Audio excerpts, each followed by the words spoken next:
we came up with this idea of talking about Kutztown's origins and its heritage, and also the people who still live around here, because oftentimes when we talk about diversity, I think we overlook the fact that this university actually has, I think, a real important history in diversity. Its origins really come from some issues that concern diversity. And this region itself still has a lot of diversity. And I think Jen will talk about the language, and Patrick will talk about some of the things going on today. The people we're talking about are mostly church people. If you came to hear about these people with horse and buggies that are in this area, they really had very little to do with the origin of this college. Actually, they didn't really exist as a separate group of people back then. So we're going to talk about the church people. They're Pennsylvania Germans who might be seen as more progressive. They were mostly Lutheran and German Reformed in religion. There would be a few other people as well, but mostly those two religious groups. The Pennsylvania Germans, from their first arrival in the 1700s, were faced with the problem that this was largely an English-speaking colony, and the wealthy people and the power groups in this area were all English-speaking. And the Pennsylvania Germans were always somewhat marginalized. And one of the themes I'd like you to think about is that Pennsylvania Germans had experiences that other groups that are marginalized today may have gone through as well. In the 1750s, Ben Franklin was concerned about the Pennsylvania Germans. He wasn't sure they'd be loyal to the king. There were issues with France in the French and Indian War. And he came up with an effort to anglicize them. And he developed a system of what's called charity schools. And the idea was to provide free schools for the Pennsylvania Germans, but those schools would be in English. And the idea was to teach them in English, get them to be loyal citizens towards the king. The Pennsylvania Germans resisted this, and this ended in a complete failure. There's a guy named Stephen Nolt who has written about the Pennsylvania Germans at a little bit later period, about 1800. And he argues that really the Pennsylvania Germans resisted this kind of assimilation. And he says their approach was ethnization as Americanization, that by being ethnic and being different, they were actually being American. And I think this sets the background for the foundation of this place. 1834, we have the public school system being developed, and the Pennsylvania Germans again resist that. Now, they're not against education, and actually they were actually a pretty well-educated group for migrants. But again, they felt that what was happening was the state was going to mandate a public school system which was going to anglicize them. They were going to lose their religion, they were going to lose their language, they were going to lose their culture. And if you look at how state legislators voted in 1834, you'll find most of them that were from Pennsylvania German regions. And the Pennsylvania Germans were about a third of the population in the 1800s. They were a significant ethnic group. Most of the Pennsylvania Germans voted against the public schools. The other thing they didn't like about them, and a lot of people don't like about that today, this was going to be a new source of taxes. There was something the state legislators said, now we're going to give you public education, and you're going to have to raise taxes for it. The state legislature took them about 30 years to realize if you have public schools, you need teachers to go into them. And that really is the origin of this university. It was originally called Keystone State Normal School. It was established as a school to teach teachers, really, how to go back into schools and then teach the students in the public school system. This college was founded in 1866, and the state legislatures had set up a system where every 3 counties you would establish a normal school that the state would sponsor and to some degree subsidize. And this one was the one for the Germans. Now, they were really thinking of Pennsylvania Germans, but they called this as the German school. And it was kind of pork barrel politics of the 1800s. The Pennsylvania Germans were a significant population. Berks and Lehigh County had the highest concentrations of Pennsylvania Germans. We think of Lancaster County because of the Old Order groups as being heavily Dutch. But actually, this area was where you had the most Pennsylvania Germans. And so Schuylkill County, Lehigh County, and Berks County were put together to form a college. And this would be a teacher training college, and this would be the one for Pennsylvania Germans. And if you look at the early catalogs, they'll say you had to learn German here as part of the education. Now, most of the people already knew German. Now, I don't want to steal any thunder from Jen, but we have 3 languages that are interacting for the Pennsylvania Germans.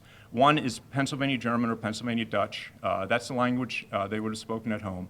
The second is what we call High German. That High is a misnomer because the High really means it comes from the higher areas of Germany, but then people somehow think it somehow is better. That's a language they would have used as a literary language. Their Bible was in High German. They went to church services. Those would have been High German. The Kutztown Patriot was actually originally in High German. So that's the language they would have been reading and writing in. And then English is the third language. They would have had increasing familiarity with English as the 1800s progressed. The people who started this place were facing something of a dilemma.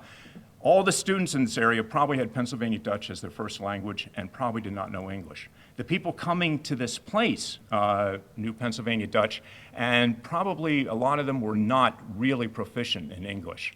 The educators here felt they had a lot of pride in their culture and their heritage, but we'll see they did feel that English would be important language to learn. And what I want to look at is some of the policies they developed in the 1860s and 1870s to both preserve their Pennsylvania German culture. This is going to be important in terms of what they want to do, but also to help the students learn English.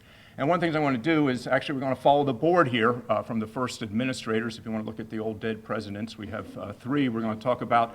The first guy, Hicks, I don't really count.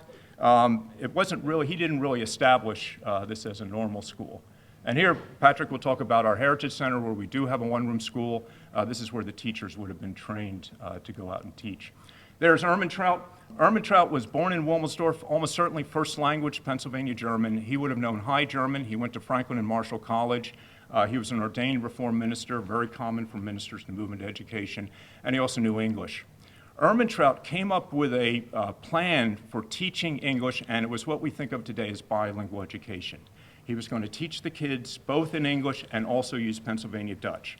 And he thought you should move back and forth. And this plan was somewhat controversial because educators in Harrisburg and Philadelphia felt you should immerse students in English. That would become the predominant philosophy in urban schools in the late 1800s. But Ermentrout felt that the best way to teach students English actually was to start with Pennsylvania German. He also said we should hire Pennsylvania German teachers in this area. Again, outsiders wanted to hire English people. He said the Pennsylvania German teachers would understand the students better. And also, it's kind of an early form of affirmative action. He felt the students would see a Pennsylvania German teacher, they could emulate him. If they saw somebody from the outside who was what they called English back then, he was afraid this would just result in frustration and the students would never think they could become like him. All right, Ermentrout leaves in 1872, the superintendent of public instruction for this county, he doesn't take over. This guy, Samuel Baer. Another guy raised in Greenwich Township and went to Franklin and Marshall College. Baer also argued at a state teachers convention for a bilingual approach to education, and an approach to education which emphasized Pennsylvania German heritage and Pennsylvania German roots. Now, basically, our second president, it was called principal back then, is this gentleman over here, Abraham Reeser Horn. And I know a lot about him because he wrote he had a newspaper that he edited for 42 years, from 1860 until 1902, when his death. And he wrote a lot about Pennsylvania Germans. Horn also believed that you should have some bilingual system. Horn was an educator who believed you should start where the children are, and what you should do is educate the children from where they're at. He felt that if you want to teach math, figure out how many boards it takes to cover the floor of the school. If you want to teach botany, take them out for a field trip.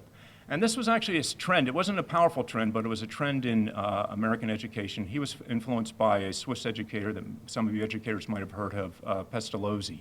And that was his philosophy. If you're going to teach Pennsylvania German kids, start where they are. Start with their language. And one of the things Horn did while he was here, and I think it was really remarkable, but people just don't know about it, he really started a bilingual educational program. He wrote a book in Pennsylvania German. Now, Pennsylvania German was not a literary language. If you were teaching in schools in this area in German, and you could teach in German if you wanted to, you would use High German.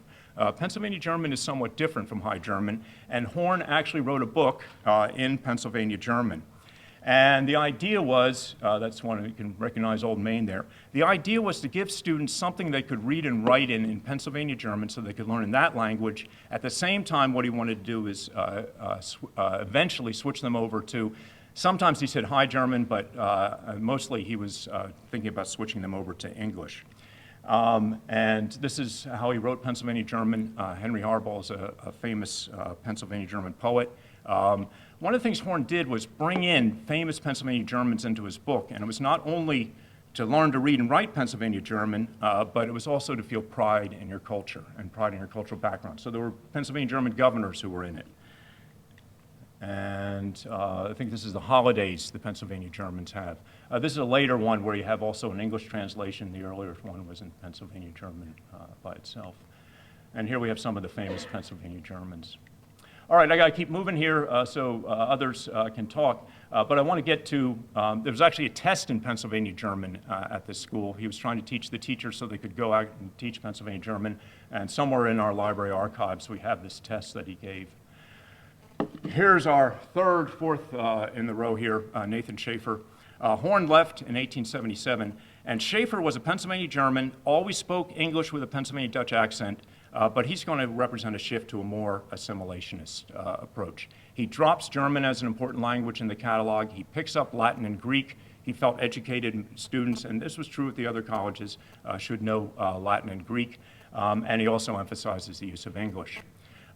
Schaefer was here until from 1877 to 1893, and then he became superintendent for all the schools in Pennsylvania. He was actually a pretty powerful person.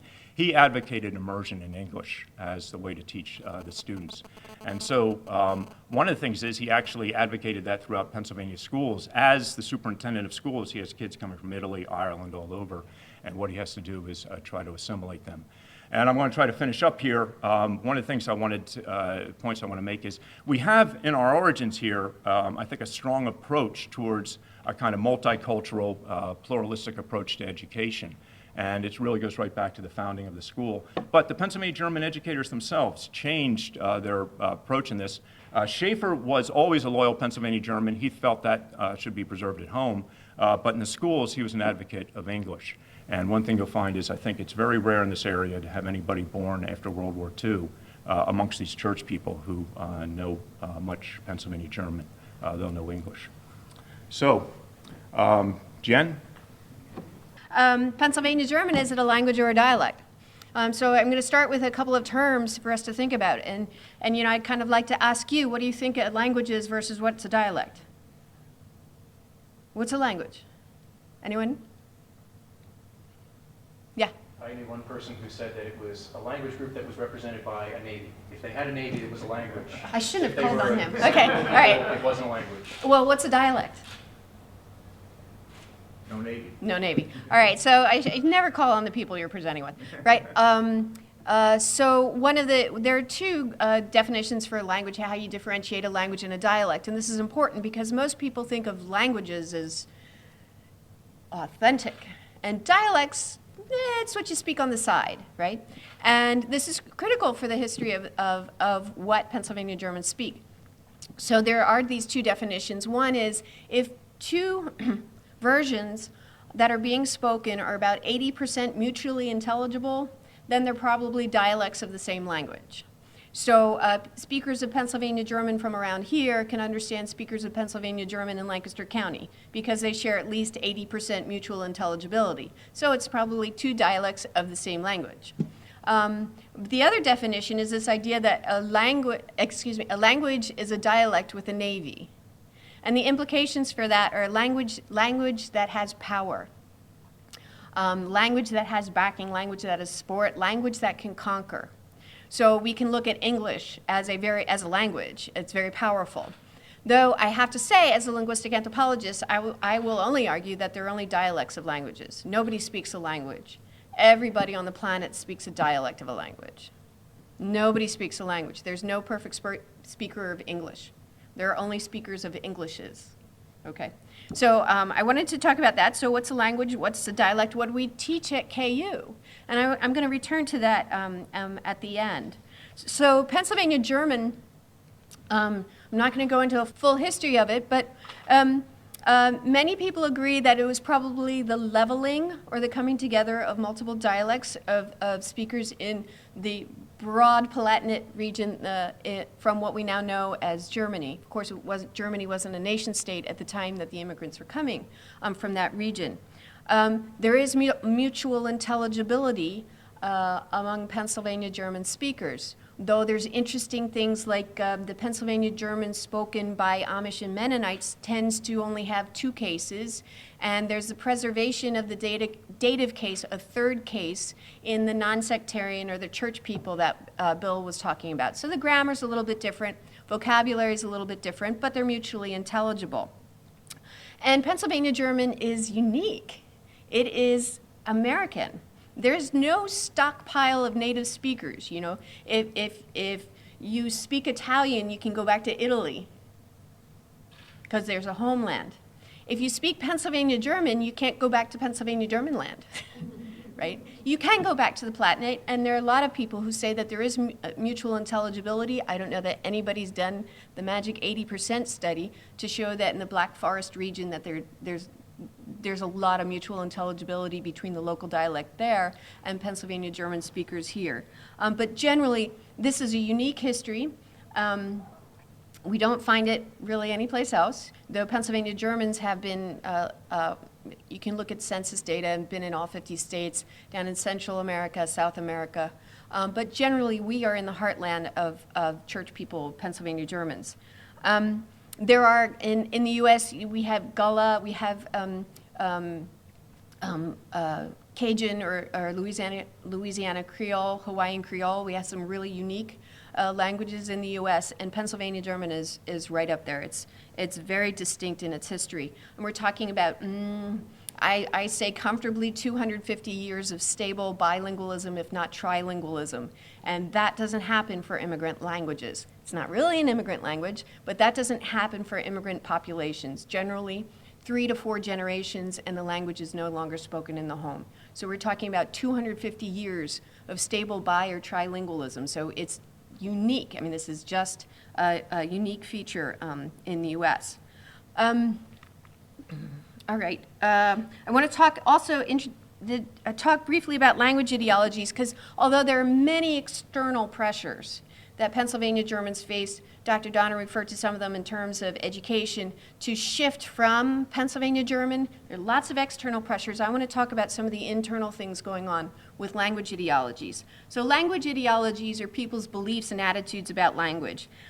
They're cool because they link micro phenomena to macro practices. And they frequently, when you have beliefs and attitudes about languages, you're also indexing something about the speaker of that language. So it says something about their identity. It inextricably links language and culture and identity. So I put 2 examples up here. An American might say about immigrants, why don't they just learn English?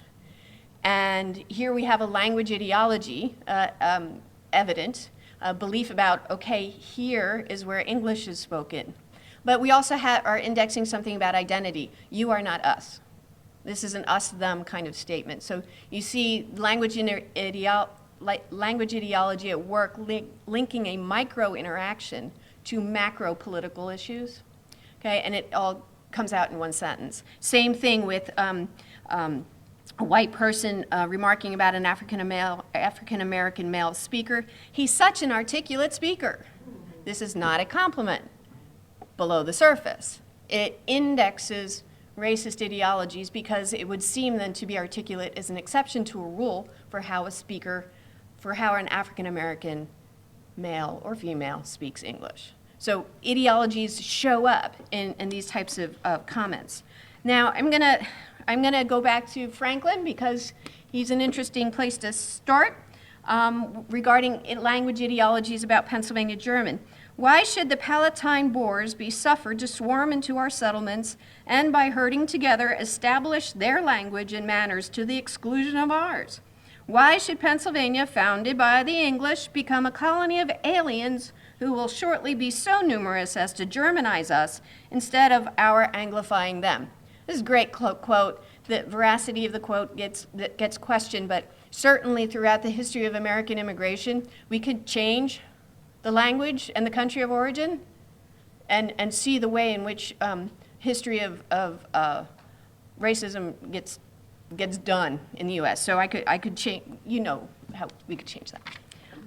So it's a long story, the threat of the immigrant and their language.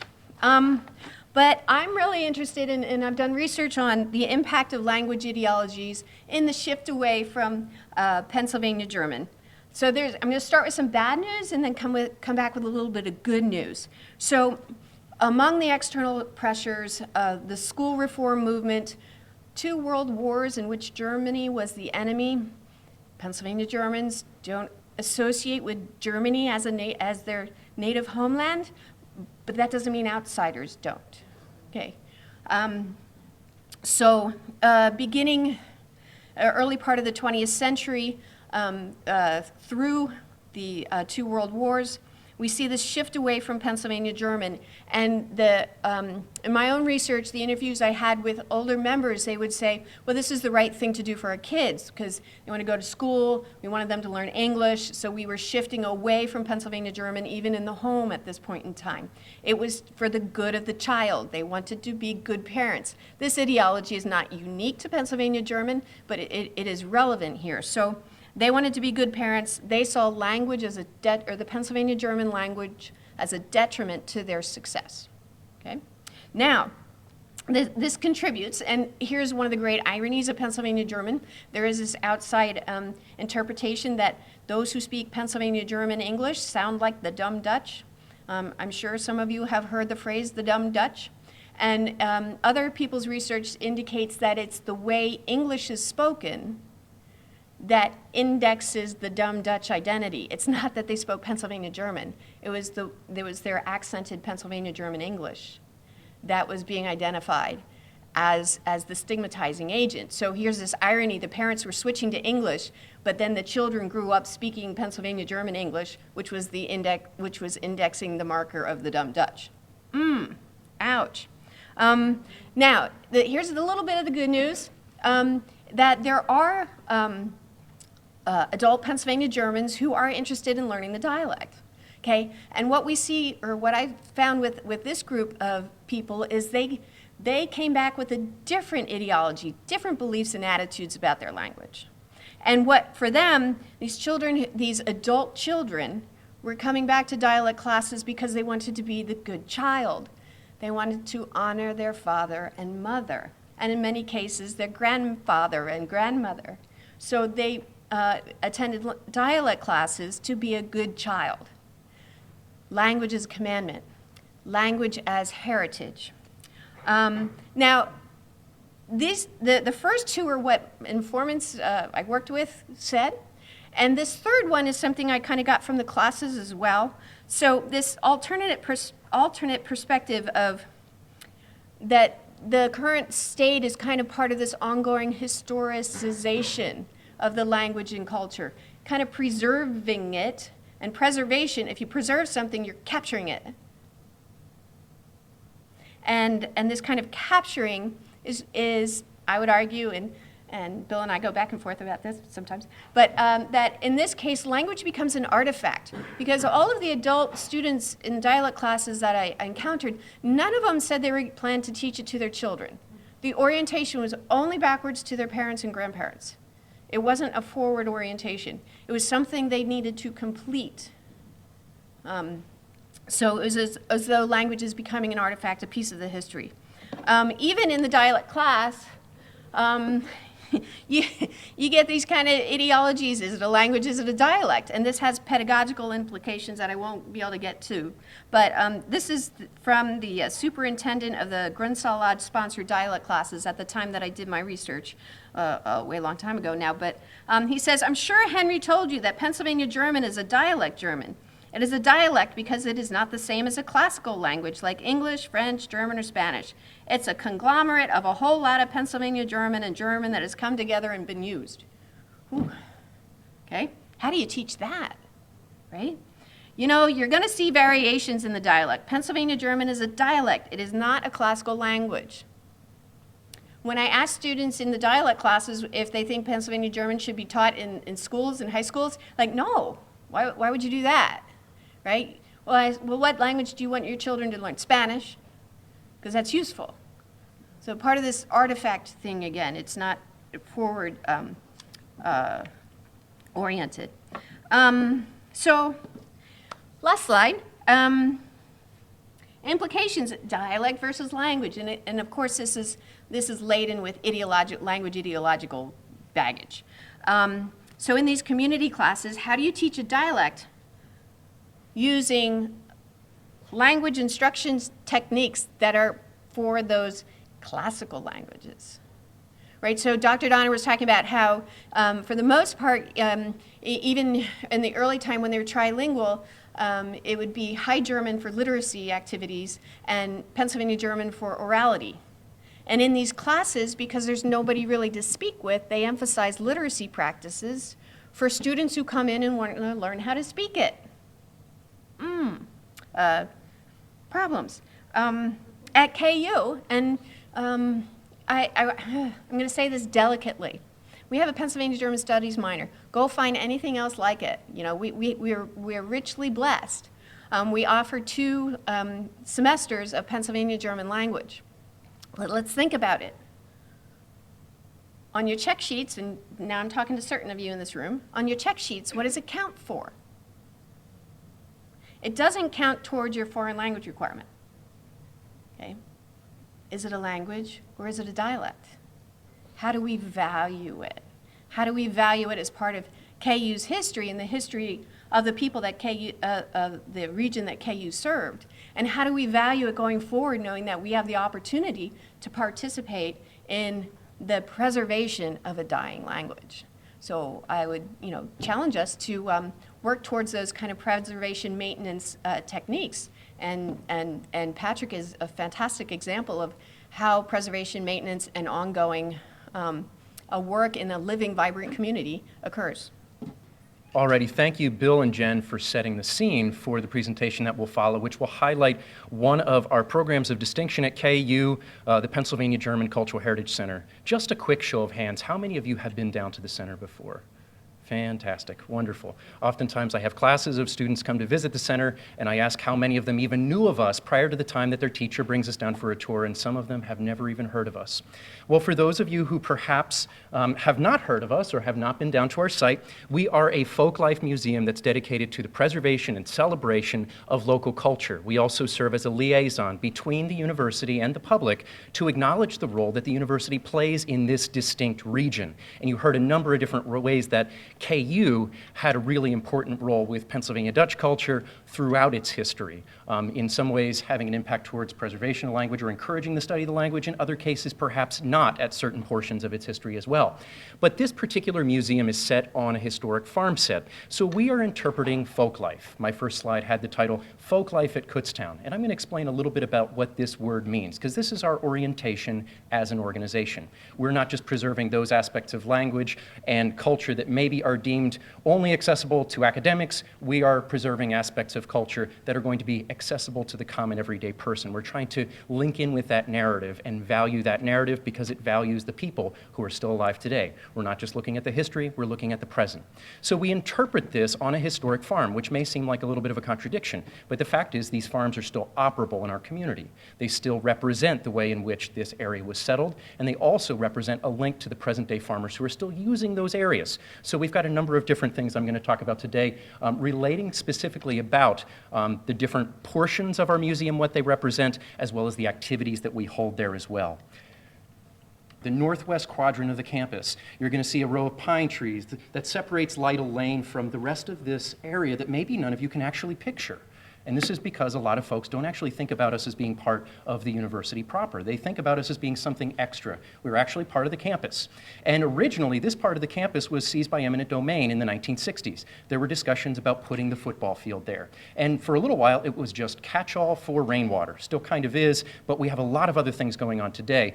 Thank, of course, the powers that be that it has continued to the present day. It was founded in the 1990s and is still going strong. And so we are not just a catch-all for rainwater, we're also a catch-all for the enthusiasm of local people to celebrate their culture and to invest in the future of that culture in very realistic ways.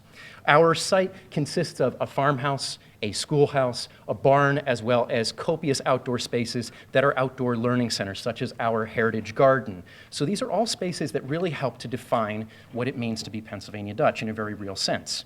Now, you'll notice I'm using this word Pennsylvania Dutch as opposed to Pennsylvania German. I should briefly comment on that. This is not a term that's a misnomer. Many people assume that it is. This is actually the term that most people who are part of this ethnic group will use to describe themselves, and it's an 18th century term. In fact, you'll even see Benjamin Franklin's newspaper calling people Pennsylvania Dutch, as well as he also used the term Germans. So it's interchangeable.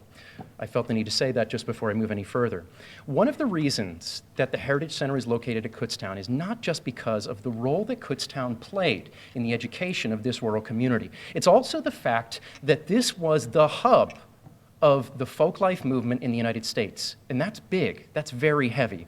What you actually see here are a picture of three men who changed the course of United States history of the way that we look at an ethnic population. They were the founders of the Kutztown Folk Festival, Dr. Alfred Shoemaker, Don Yoder, and J. William Fry. What they decided to do when they founded the Kutztown Folk Festival and the Pennsylvania Folklife Society was to create an effort to put an entire culture on display. And what they had done was something that was revolutionary in a very realistic sense. Folks in the past who were interested in culture may have looked at it from the perspective of an anthropologist or maybe a folklorist. Especially, they were critical of the folklore perspective because they said it was not just what people say that was important, which folklore, of course, is often oral. This was the idea of what do people do and how do we preserve those processes? How do we see the everyday aspects of life as being part of a network that supports a culture? And when those things fall apart, how do we regain them by being able to especially connect with older portions of the community in meaningful ways to rediscover our roots? So this is what they were trying to do. And this is why the Folk Festival was established in Kutztown in 1950. This, of course, had a tremendous impact on the academics of the United States. And one of the things that was so important was that they were using this ethnic population as the first kind of litmus test for whether or not this was actually a feasible model for studying and encouraging culture.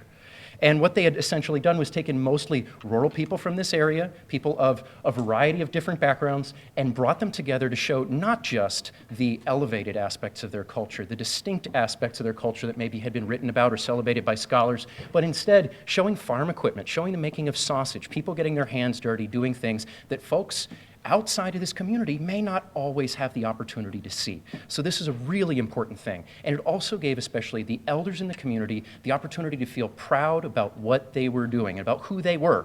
This gave our local culture a tremendous boost.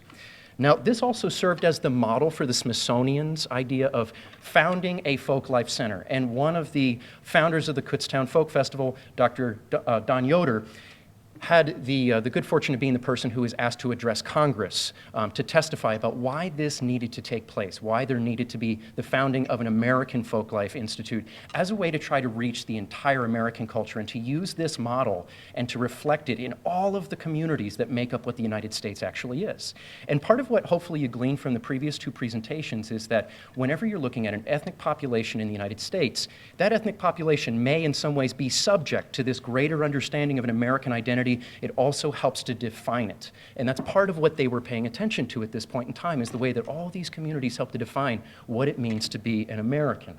Now, we've taken this approach to the Heritage Center. The Heritage Center was founded in the 1990s. The first installment was putting up the Schoolhouse. It took a little longer to actually take the Farmhouse and retrofit it. It had been sitting unheated for 20 years and was literally collapsing on the inside. It took a tremendous amount of work to put this back. And now this is hosting not just a museum that you can come and see and interact with historic spaces. You can also see at our events, and we have 3 major events throughout our year. You can see people actually participating in these processes, not just see a setting where these things took place in the past, but see people in the present who are interpreting these aspects of life. Some people do it in costume, which may seem anachronistic, but for many of those people, it's part of a pride in who they are, part of a pride in their identity. You'll see that in all of our situations, education is really in the forefront, the sense of providing access for the community to be able to experience this. And this is relevant not just to Pennsylvania Dutch people who want to reinvestigate their roots. This is relevant to the entire region because this is part of a regional experience. And we have people coming down to our site for our events from all ethnic backgrounds that make up this region. So this is something that really is continuing to be kind of a microcosmic event that affects the macrocosmic region that we are in. One of the things I want to mention too is the Schoolhouse, which was really the first installment of our museum, in a very realistic sense, is a monument to KU's original mission, to provide teachers to the rural Pennsylvania Dutch population. And you learned a little bit about that. And this, of course, was a bittersweet transition for many people. For half of the people that come to our site who are members of the Pennsylvania Dutch community around here, they look at this with a sense of nostalgia. Many of the people who are in their 80s, 90s, even people in their 70s, remember going to the one-room schoolhouses. I should even include some people in their 60s. Remember going to the one-room schoolhouses in this area and remember that form of education. So they look at it with a sense of nostalgia. The other half look at it with a sense of ambivalence, because what they recognize was this was the institution that really had the greatest effect on the maintenance of the language and the loss of the language at the same time. So this is an interesting space for us to interact in. We bring a lot of school groups to the schoolhouse as a way to make sure that elementary school kids in the present day can understand what it was like to go to school. And we also challenge them to put themselves in the place of a student who maybe did not speak English as a language and would have been immersed in one of those early 20th century experiences where they had an unsympathetic English-speaking teacher whose goal was to try to educate them in a language that was not familiar to them. So we make sure that this is not just part of the Pennsylvania Dutch experience, but also something that reaches out to other people and their experiences in the present. For urban students, I often ask how many people within the classroom have parents who speak a language other than English, and increasingly it is becoming the case. So lots of people can specifically relate to this experience of the Pennsylvania Dutch. It becomes part of this multicultural understanding of what we're dealing with here. The Farmhouse, in many respects, deals with many more historical themes. It is outfitted specifically for a late 19th century experience. But the main thing that's so important with this is the idea that it gives you the idea that you can understand the origins of where certain things come from. We talk about the formality of the spaces. As you saw this change in socioeconomic development in this area, especially as farmers went from essentially having nothing, being immigrant families with nothing, and eventually amassing wealth, what that looks like and what that transition does to an ethnic group. It's also still a setting for us to be able to interpret in the present, especially at all of our events. So it not only serves as the backdrop for a historical discussion, it serves as a way that we can connect to the present because, of course, these farmhouses are still in the area. This is not the exception. This is actually, for many areas, you find tons of these stone farmhouses, and they're used in a slightly different way in the present day. We make a point to show the way they were used in the past as a way to help people to understand why they're on the landscape to begin with. And this is a really interesting area that we have because it's loaded with artifacts that are not so much part of people's experience today, but help to understand, or help folks to understand both the domestic and the agricultural lifestyle of the local people. One of the most important ways we deal with this is foodways. Even if you are not a speaker of Pennsylvania Dutch, if you have Pennsylvania Dutch background, the foodways are an extremely important way that you're able to connect with local culture. We do this also with holiday customs. Many people do not know that a lot of our Christmas and Easter customs here in the United States were brought to these areas by German-speaking people. The English did not have the Easter bunny or the Christmas tree. So these are interesting ways that we can connect over the idea that all of our traditions here in the United States have to come from somewhere, and we have to be able to understand what that fabric is.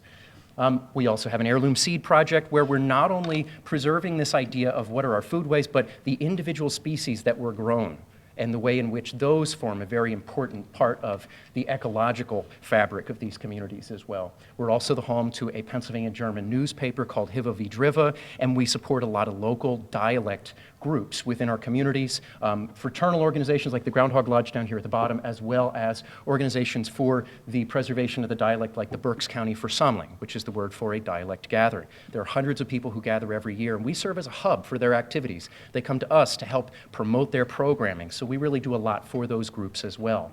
We also do an annual volume publication each year to make sure that we recognize that people also look to literary sources to back up cultural experience.